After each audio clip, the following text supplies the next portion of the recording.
Introducción al Apocalipsis. Hoy solamente vamos a ver la introducción. Quizás no entremos de pleno al capítulo 1, pero es importante establecer los fundamentos, los pilares para poder entender el libro. Y algunos principios que yo puse en sus notas. Para poder entender el libro de Apocalipsis es importante entender el Antiguo Testamento, porque muchas de las alusiones, las figuras, los símbolos que usa Juan, ya vamos a hablar sobre el autor, lo usa del Antiguo Testamento. No hay magia, no hay nada secreto, no hay un código. Las imágenes que él usa los saca del Antiguo. Entonces ahí vamos a ver los libros como Daniel, donde él saca estas imágenes, Ezequiel, Isaías, Jeremías, Zacarías. El libro de Zacarías también es un libro que lo hemos estudiado. Lo que quiero decir con esto es que para poder entender el Apocalipsis vamos a necesitar la ayuda del Antiguo Testamento para que nos ayude a entender estos símbolos. ¿Okay? Ahora, la mayoría de confusión que hay entre los creyentes con el libro del Apocalipsis y muchas teorías y presunciones que la gente forma es porque no lee la Biblia entera. Solamente lee el Nuevo Testamento, solamente lee un libro de la Biblia. No se conoce la Biblia entera. Es por eso que formulamos o imponemos al texto ideas nuestras. ¿Okay? Eso lo puse ahí. Lo que vemos a través de este libro es una realidad. Y es que bajo la perspectiva bíblica, la perspectiva cristiana, vemos que el enemigo Satanás siempre va a ser una parodia, una falsedad, va a querer imitar el trabajo de Jesucristo, ¿okay? A través de todo tipo de milagros, señales y maravillas. Esto lo vamos a ver en el libro de Apocalipsis. Ahora, la Biblia no presenta un mundo donde existen dos fuerzas, como la película Star Wars, que no existe Dios como persona, sino la fuerza, que la fuerza esté contigo, ¿no? Una energía. Esa es una idea pagana, que viene desde los siglos antes, que hoy en día lo han contemporarizado. La idea de los griegos es que habían dos poderes, el poder del bien, Dios, y el poder del mal, Satanás. Y estos ambos poderes iguales paraban en conflicto. La Biblia no presenta eso. La perspectiva bíblica es que Dios está por sobre todas las cosas y es el poder absoluto máximo, y el enemigo, Satanás, es un poder mínimo que Dios usa para sus propósitos. O sea, el diablo es el diablo de Dios. Y no en el sentido malo, que Dios es malo y usa al diablo, sino en el sentido donde el diablo viene a ser un siervo más de Dios. Y Apocalipsis nos va a presentar eso. Quizás eso nos saque un poquito fuera de nuestras casillas, porque nosotros estamos acostumbrados a pensar que el enemigo, Satanás, tiene poder y quizás otra superpotencia igual que Dios, pero no, él está sometido y sujeto a la dirección de Dios. Que hay ciertas cosas que Dios permite que el libro de Apocalipsis, como el resto de la Biblia, vamos a ver. Hay dos términos ahí muy importantes para aprender. El primero es exégesis, yo no sé si lo han escuchado. Pero exégesis es cuando el estudiante intenta descubrir cuál fue la intención del autor al escribir esta carta, porque Apocalipsis no es un libro, es una carta, es una epístola. No es un libro como cuando uno va a una biblioteca o librería. ¿Cuál es la diferencia entre carta y libro? El libro está escrito al público general, sin ninguna audiencia en particular. Una carta está escrita a personas individuales, con un propósito particular, donde ya hay un trasfondo familiar que tanto el escritor como el receptor o el oyente conocen y comparten. Por ejemplo, si nosotros, antiguamente se escribían cartas, ahora son los correos electrónicos o los textos. Pero ustedes pueden, cuando escribíamos cartas a nuestros seres queridos, cuando vivíamos en dos países diferentes, eran algo personales. Uno a veces guardan cartas de los padres, ¿no? De los esposos, cuando redactaban cartas, y es algo personal, porque cuenta algo que solamente esas dos personas entienden. Si otra persona X llega a hallar esa carta y a leerlo, no va a entender ¿qué quiere decir con esto o con estas palabras que usan o con el trasfondo, con este chiste? No van a entender porque no comparten el mundo que esas dos personas están familiarizados. Entonces el Apocalipsis es una carta. Tenemos que entender el mundo del autor y el mundo de los oyentes o de los recipientes y en qué sentido compartían para que nosotros podamos decir, eso es lo que él quería decir. A diferencia de nosotros imponerles algo que diga que no está ahí. Y eso es lo que significa la otra palabra, y exégesis. Entonces, con exégesis nosotros descubrimos la intención del autor, el que escribió la carta. ¿Por qué escribió eso? ¿Qué quiso decir con eso? Y exégesis, que es bien parecido, es leer algo que no está ahí, algo que yo impongo al texto. Es decir, que la Biblia, como se ha usado muchas veces, se usa para que diga algo que no dice. ¿Okay? Y ahí vamos a ver cómo esto se hace un problema. El tercer término es el término escatología, que también se va a mencionar, porque escatología es el estudio de los últimos tiempos. ¿Okay? Y yo puse ahí algo que dijo este autor, donde estoy sacando estas reseñas. Le puse en la bibliografía que he tomado del libro del Código de Apocalipsis por Hank Hanegraaff. Él dice esto, ¿no? Lo traté de traducir. Dice, la escatología es el hilo que teje el tapiz de las escrituras. A ver, a los que conocen un poco de bordado, ¿no? En un patrón armonioso. La escatología es el estudio de todo lo que esperamos, donde está nuestra esperanza. ¿Okay? Y voy a jugar con este término a medida que vamos avanzando. El otro término es la palabra hermenéutica. Y hermenéutica es simplemente el arte y la ciencia de cómo interpretamos la palabra de Dios. Cómo se entiende un pasaje. Ahí he compartido con ustedes varios principios que vamos a usar en el Apocalipsis y esto va a ser la tarea nuestra. Vamos a usar nuestra mente y vamos a ver qué principio acá se aplica. Miren el primer principio, brevemente voy a ir porque ustedes tienen en sus notas. El principio literal. Y esto quiere decir no literalismo.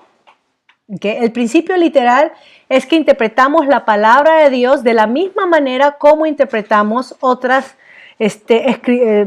figuras de lenguaje.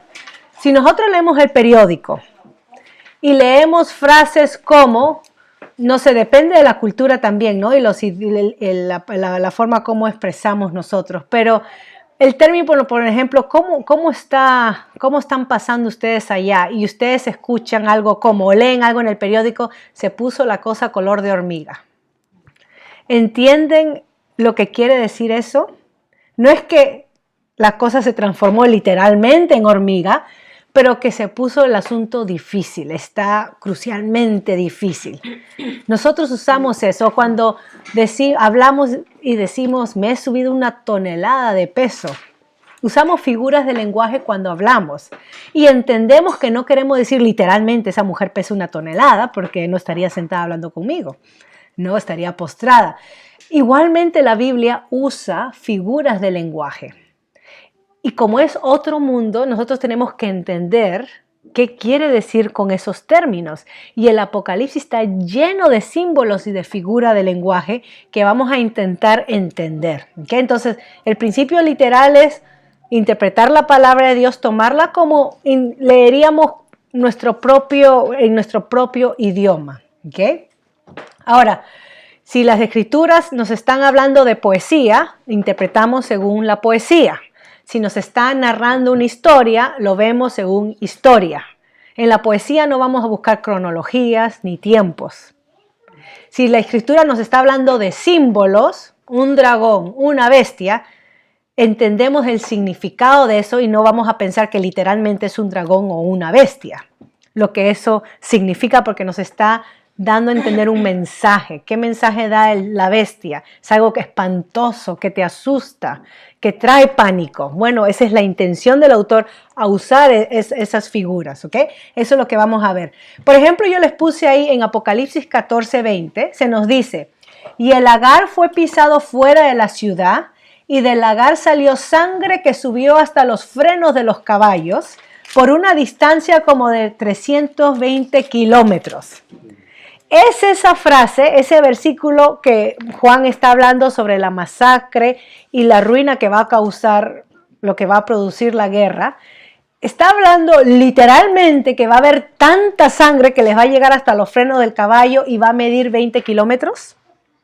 ¿O con eso nos está él queriendo decir simplemente usando lenguaje apocalíptico, figura de lenguaje, que la guerra masiva va a causar tanta fatalidad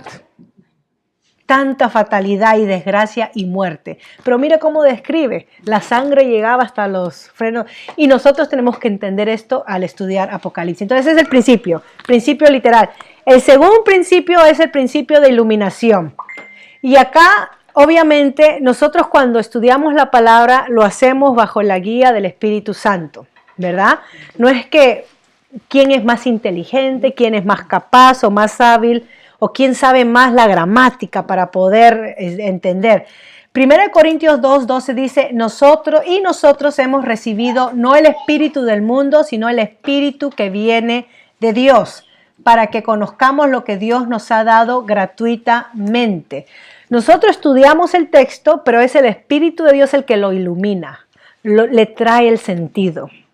Es el Espíritu Santo lo que hace ese trabajo.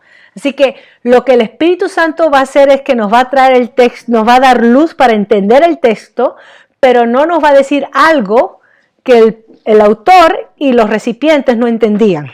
Tiene que ser algo que esté relacionado al entendimiento original. ¿Ok?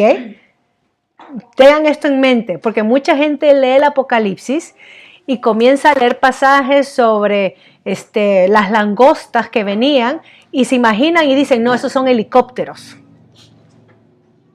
Y eso es lo que pensaba Juan y lo que entendía la audiencia cuando hablaba el pasaje de las langostas. Se trasladó Juan en una máquina del tiempo al siglo XX, XXI y describió helicópteros en la guerra que él vio. Ven cómo el principio de iluminación de entendimiento no se nos va a dar más allá de lo que los autores y los primeros oyentes entendían. Tiene que ver con lo que ellos entendían, no algo extra que nosotros imponemos desde ahora. Es muy importante eso, ¿ok? El tercer principio, el principio gramatical. Y acá tiene que ver también con el primer principio literal, que hay que entender las reglas básicas de la gramática que gobierna el uso de palabras. Yo les puse ahí un ejemplo breve, Mateo 23. En Mateo 23, Jesús les da a los líderes religiosos, a los fariseos, a los que estaban sobre el pueblo de Dios, que supuestamente la responsabilidad de ellos era dirigir al pueblo al conocimiento verdadero de Dios, enseñarle la palabra, la ley de Dios. Pero lo que hacían los líderes religiosos es que ellos ganaban, se enriquecían, ganaban prestigio, popularidad y el pueblo se moría de hambre en no conocer acerca de Dios, o sea, no cumplían su trabajo. Y Mateo en el capítulo 23, nuestro Señor Jesucristo los denuncia a estos líderes sin pelos en la lengua y les dice, ay de vosotros escribas y fariseos hipócritas. Imagínense, es como que uno le diga eso al pastor. Lo denuncia, hipócritas, porque edifiquéis los sepulcros de los profetas, bien bonitos los sepulcros de los profetas, y adornéis los monumentos de los justos, serpientes, camada de víboras. ¿Ven los insultos ahí? ¿Cómo escaparéis del juicio del infierno?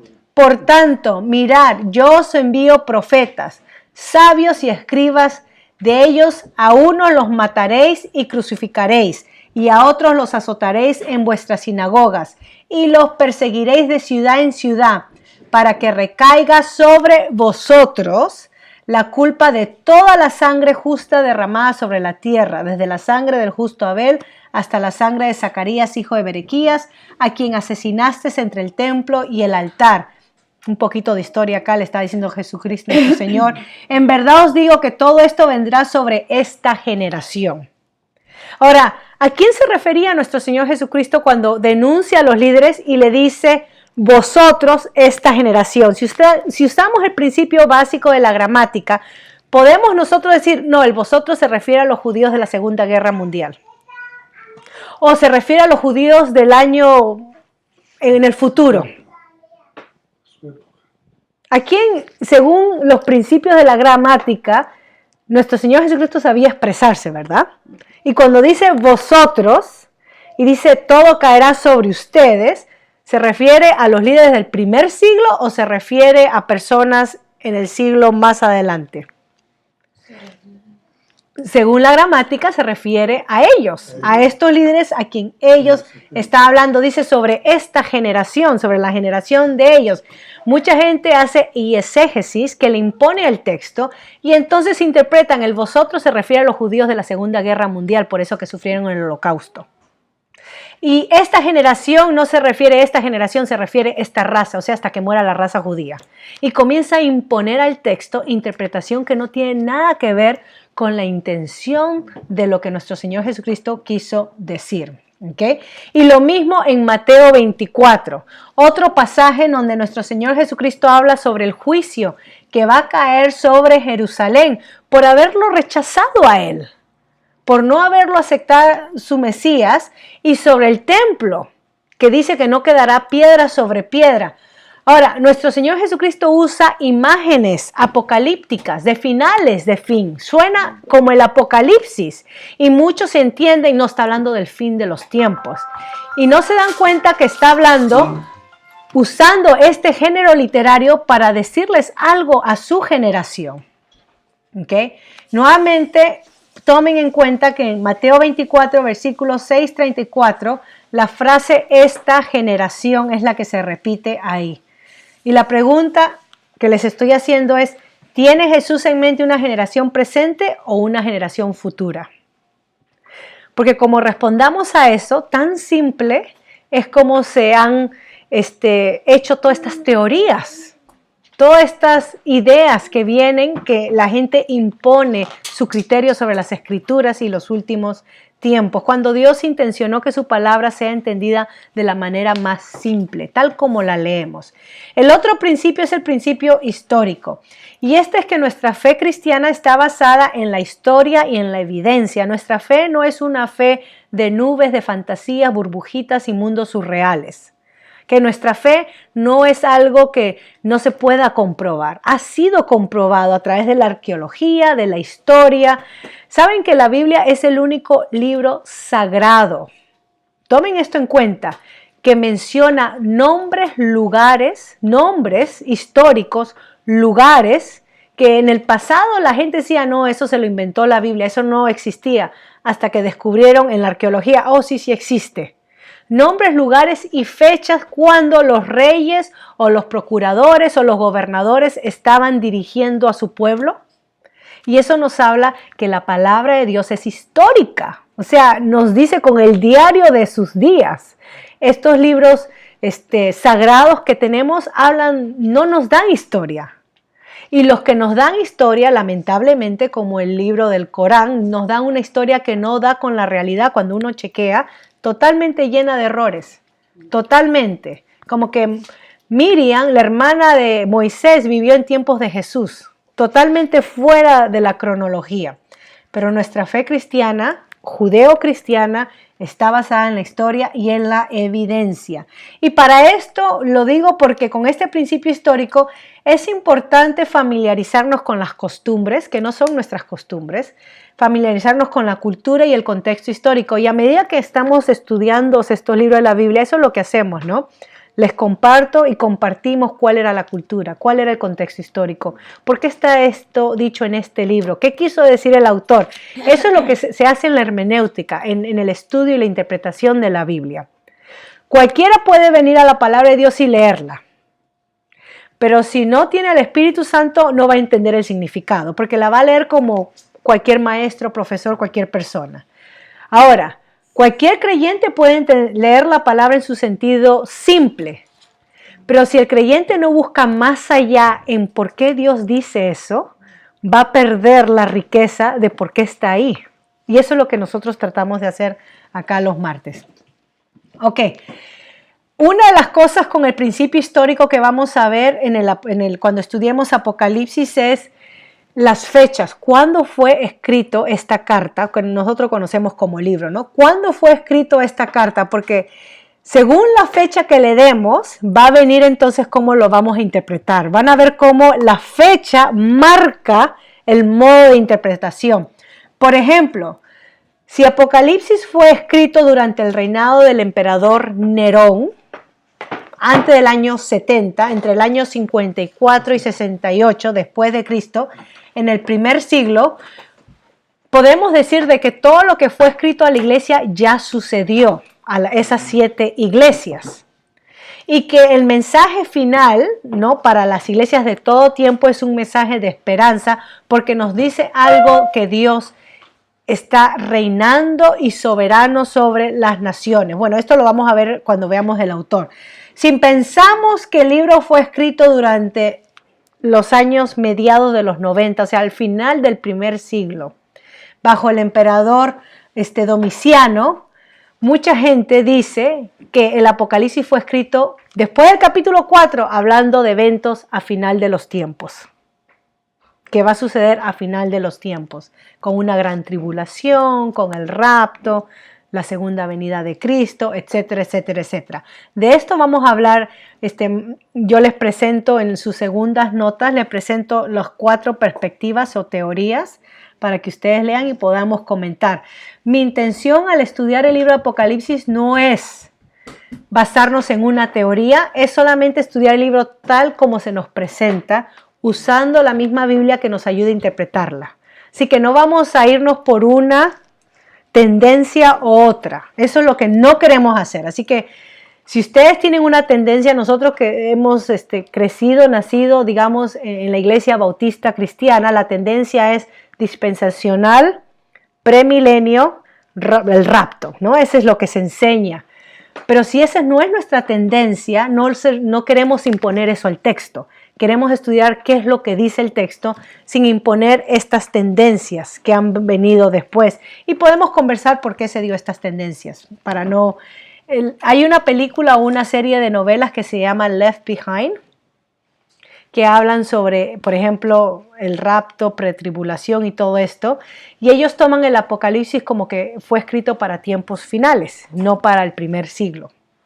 Yo personalmente no estoy de acuerdo con eso, ¿okay? Pero vamos a estudiarlo y ustedes formulen su propio criterio y concepto. No es un asunto que el Señor nos ama o nos va a quitar la salvación porque pensamos o creemos uno o lo otro. Es simplemente como, obviamente, no es para dividirnos tampoco, pero cómo la gente va conceptualizando o entendiendo el Apocalipsis. Ok. Ahora, yo pongo acá, por ejemplo, un ejemplo del principio histórico. Juan nos dice, o le dice, vamos a hablar, cuando Juan habla, es primero a las 7 iglesias, a su audiencia del primer siglo. Le dice en Apocalipsis 13:18, mira lo que dice.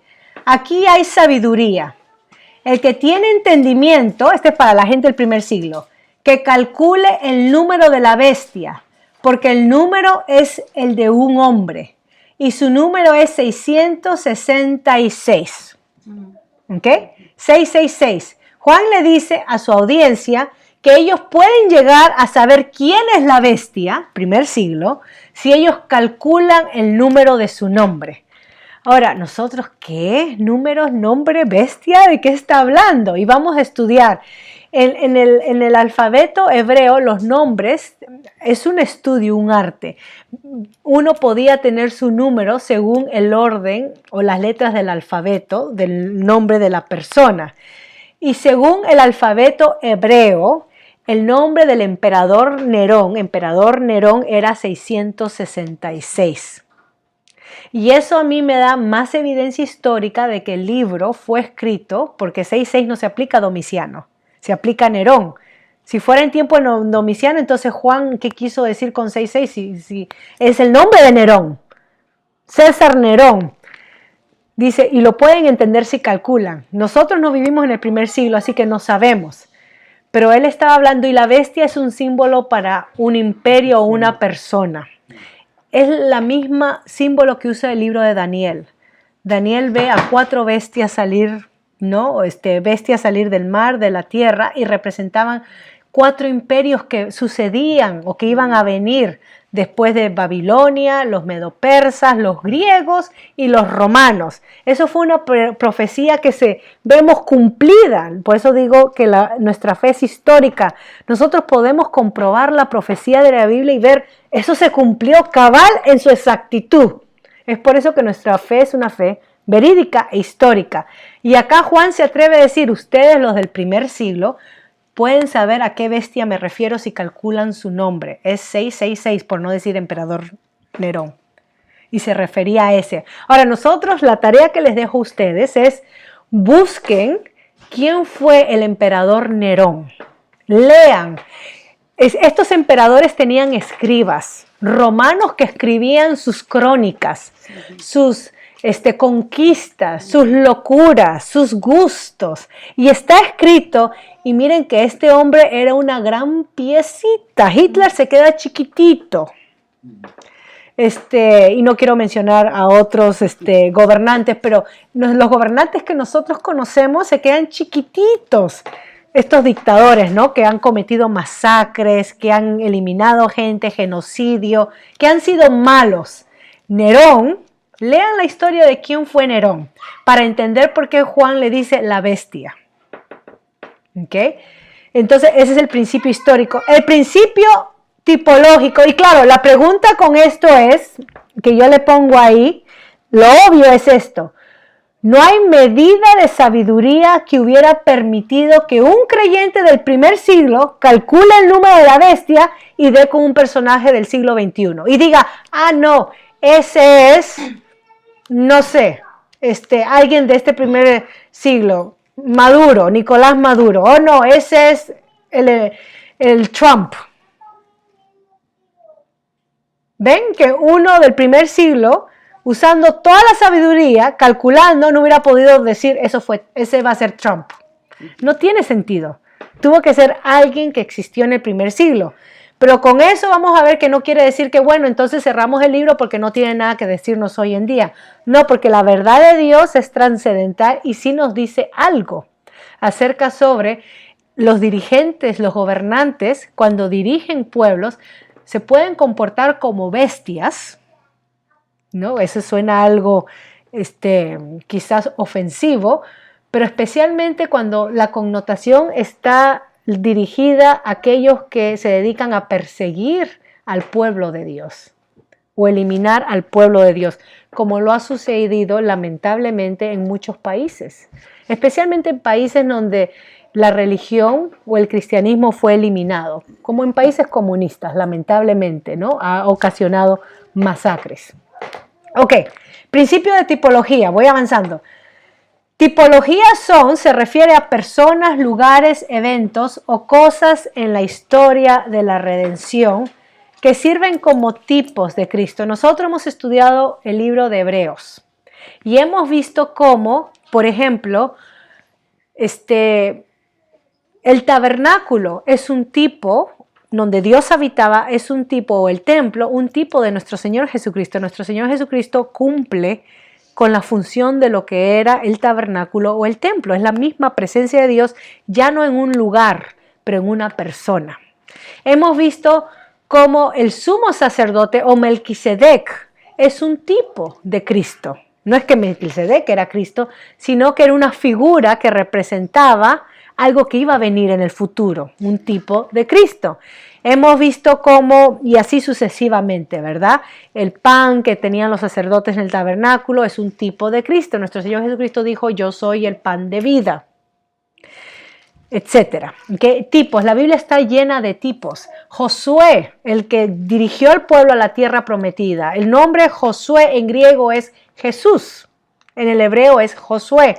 Entonces, Josué en su tiempo, en el Antiguo Testamento, fue un tipo de Cristo, porque él llevó al pueblo a la tierra prometida, pero Cristo nos lleva a la presencia de Dios o al paraíso, ¿no? Donde Dios mismo habita. ¿Okay? Esos son los tipos. Palestina es un tipo del paraíso. Ya no, nosotros no esperamos, vamos a ir con armas a sacar a los palestinos porque la tierra es de los israelitas, de los judíos, porque eso está en la profecía de Dios. No, cuando entendemos el Antiguo Testamento, Eso sucedió un tiempo en la historia. Dios le dio la tierra a los judíos o al pueblo hebreo, pero Dios también dijo en su ley que en el momento que ellos abandonaran a Dios, Dios los iba a sacar de su tierra. Ven que no leen esos pasajes.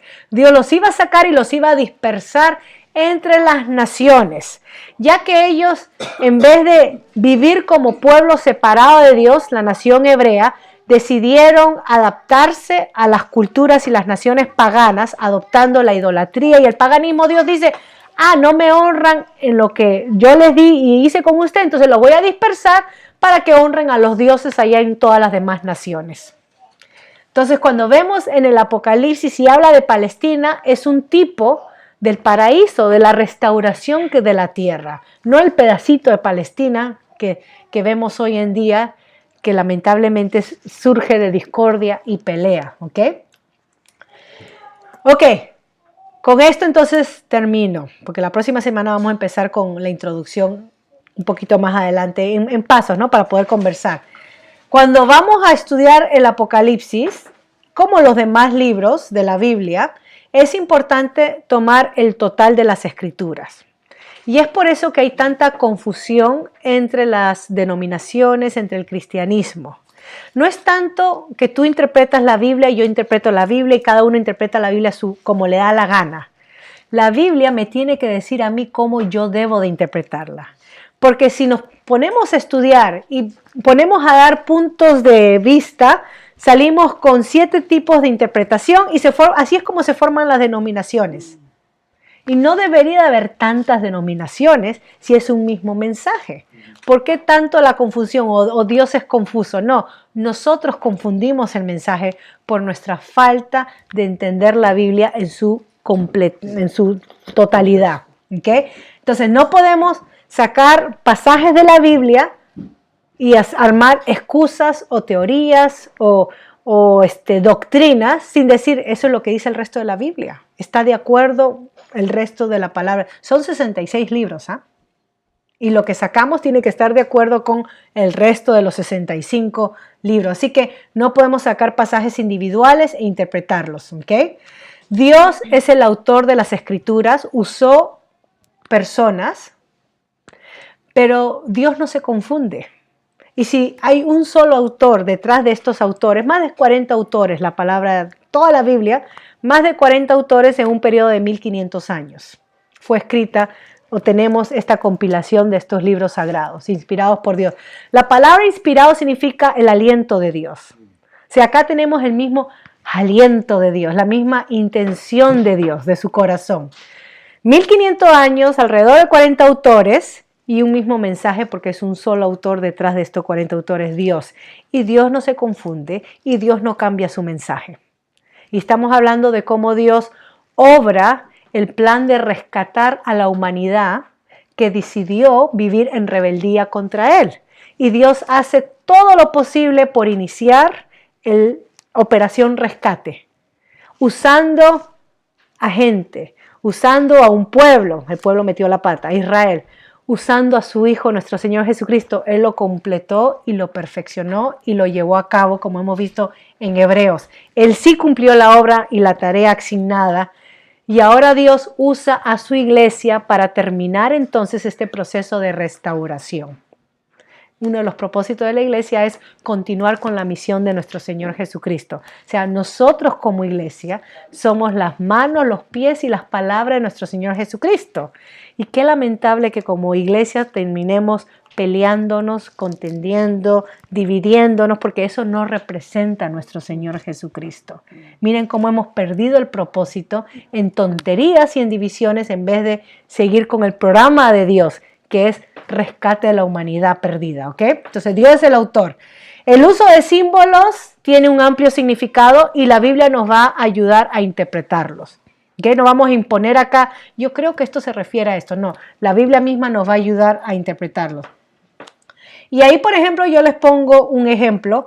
Juan usa la imagen de la bestia, como les venía diciendo, y según el principio literal, Apocalipsis 13:16 dice: y hace la bestia, y hace que a todos, pequeños y grandes, ricos y pobres, libres y esclavos, se les dé una marca en la mano derecha o en la frente. La bestia marca a los que le dan alianza a él.